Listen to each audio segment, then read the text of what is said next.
Is the Yamaha Tracer 7 GT the best sub 100 brake horsepower sports touring bike you've never heard of? Keep watching and we'll find out.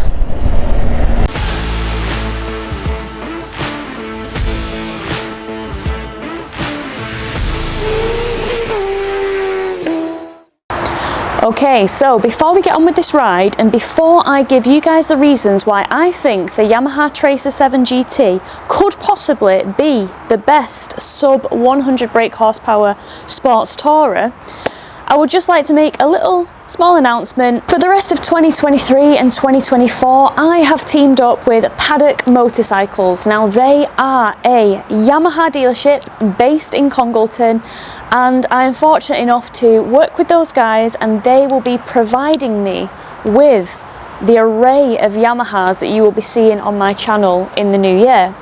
Now they are exclusively a new Yamaha bike dealership, but they also do have used bikes of many makes, models and genres. So if there are any Yamahas you want to specifically see on this channel, let me know in the comments below. If you are considering a Yamaha, do consider the lovely small knit close team at Paddock Motorcycles for all your Yamaha needs. Right, without further ado, let's look at this bike and see what it's all about.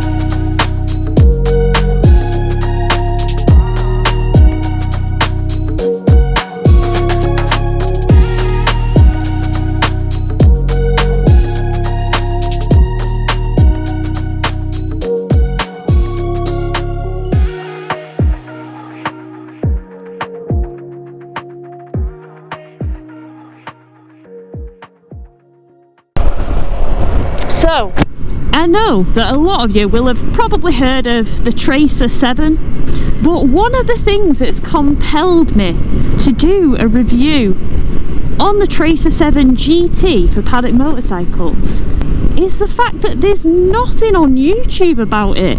I thought at least one of the big dogs would have covered it. Missing and Flyer, Chopsy, Bruce, none have covered the 7 GT.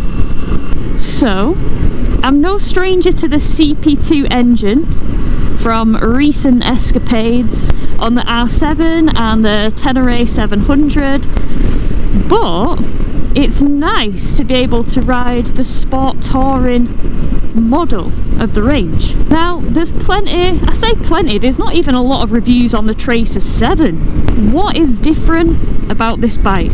This bike sits at £9,710. It's available in the 3 colour options: Icon Performance, we have Midnight Black, which is what this one is, and then we have a Phantom Blue as well, which I haven't seen in the metal, and I'm not really sure from the pictures that colour's my thing. But I wondered if the world of YouTube was missing out on a little hidden gem that needed to be ridden and reviewed. Why is this bike not being talked about more?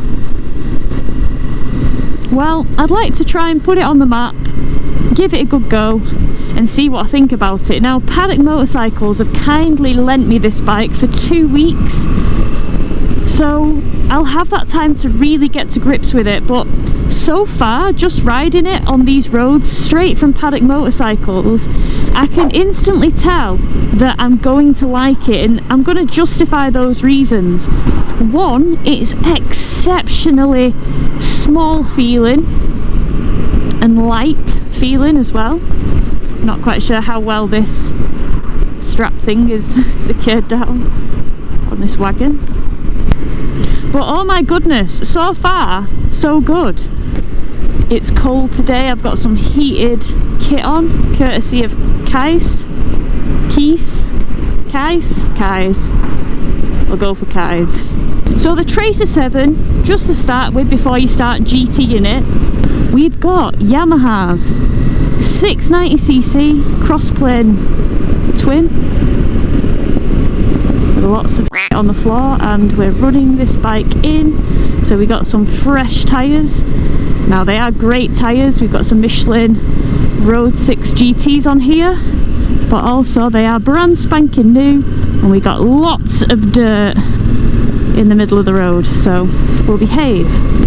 So as I was saying, the engine, 690cc CP2 engine, crossplane 2. We're working with 72 brake horsepower and 67 newton meters of torque.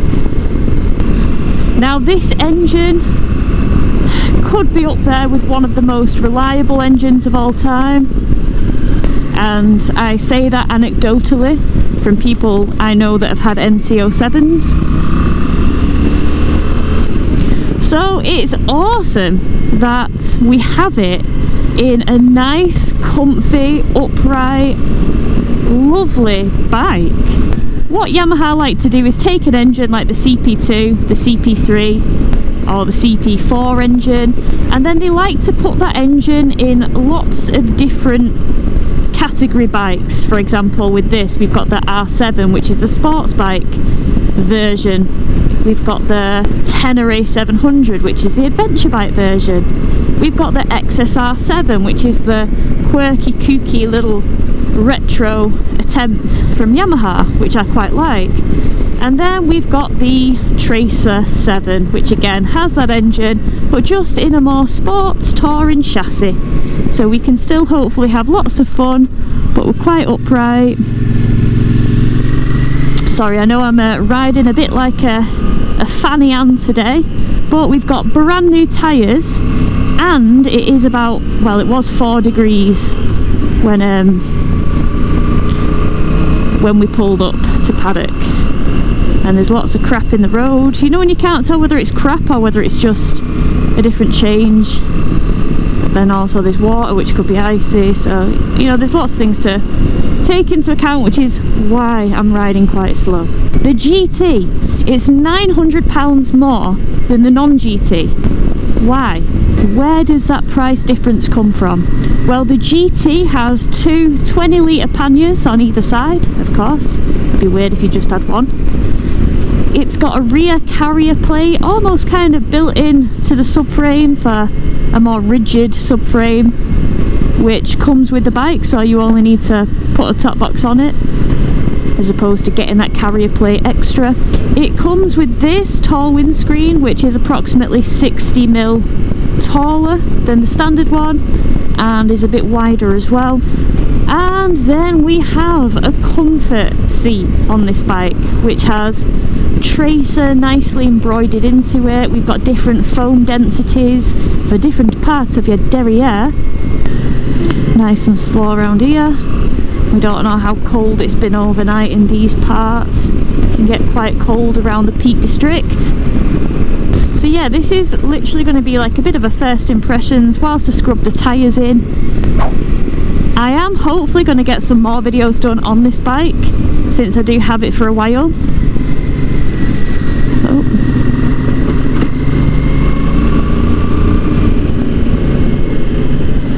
But I really am just trying to take it nice and easy and just really enjoy the scenery as well, because Rivington's nice and all, but when you're seeing the same stuff over again, but seeing stuff like this, oh, gorgeous, bloody gorgeous. I'm going to take it quite tight. We have a giveaway here.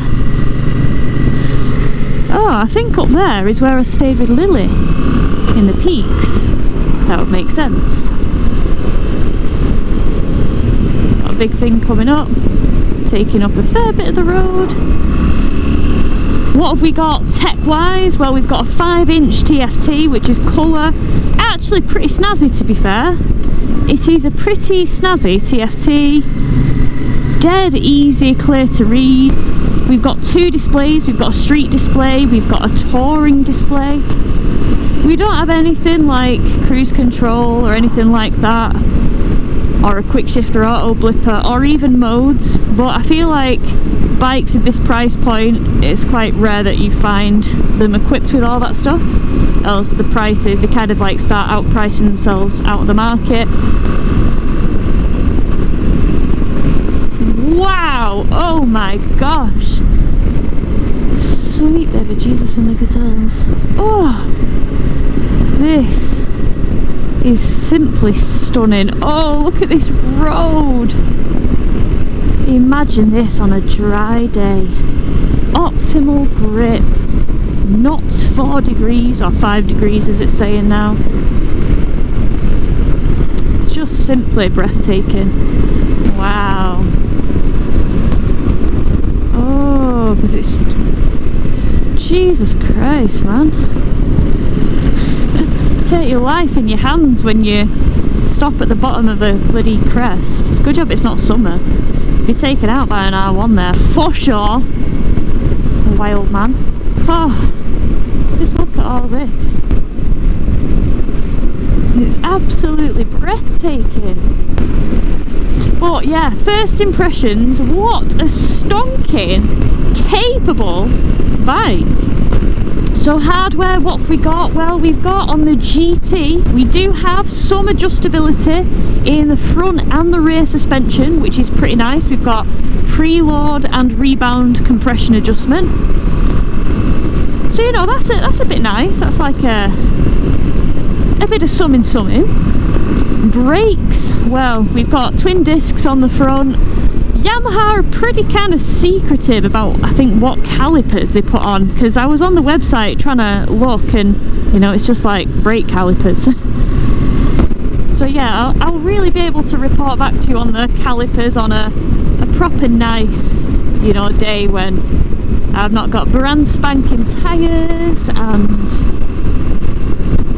it's a bit warmer, hopefully. So far, first impressions, really good. There's nothing behind me now, there's nothing in front of me. I can just take it all in. That's what I love about sports tourers. I'm comfy, I'm upright, you know? Heated grips is an optional extra on this, so to be quite honest, if it was me, I'd definitely spec it with heated grips. Probably spec it with some fog lights, because why not? Take the next left. Sure thing, Sherlock. Although this doesn't look very nice. This looks pretty disgusting. Views though, around Derbyshire, unparalleled. Oh. I tell you what, Richie Vida's got it good, hasn't he? Sod. What a little Derbyshire adventure. Oh man, I'm loving this bike. I'm absolutely loving it. In fact, I'm kind of beating myself up for not riding it and not requesting it when I did that Yamaha day. I think I overlooked anything 700 that wasn't the gritters. I feel like I overlooked anything that wasn't like the R7, and it was foolish of me, really. It was foolish of me. Oh, the gritters are out, that's it. Hang up your leathers, put your keys away. That's if you really care about your bike. Because honestly, I feel like winter is just dreadful for bikes with the salt and the grit. And you might be the best cleaner on the earth, but it is going to get in crevices, and if you're not cleaning it thoroughly after every ride, I feel like your bike's going to suffer. I hope you guys have enjoyed just my little first impressions ride. It was never going to be a flying lap today, was it, with the temperature and the tyre situation? But, you know, being a motor vlogger and a reviewer, you just have to kind of go out most conditions. So you just have to learn to adapt your ride to the roads and the conditions. And that's exactly what I'm trying to do today. And you know what? It's a sports tourer. So It's not like we're on a sports bike, we're nice and upright, the riding position is beautiful, honestly. Yeah, a decent sized tank as well, 17 litres. 17 litres. It sounds nice. I have heard some MT or 7s with some obnoxious exhausts, and these things can sound pretty damn loud if you want them to. But no, I like it aesthetically. I like the looks of this thing. It's inoffensive, it's got sleek lines, aesthetically quite nice. I think from the front it's actually much more aesthetically pleasing than the Tracer 9 GT and the GT Plus.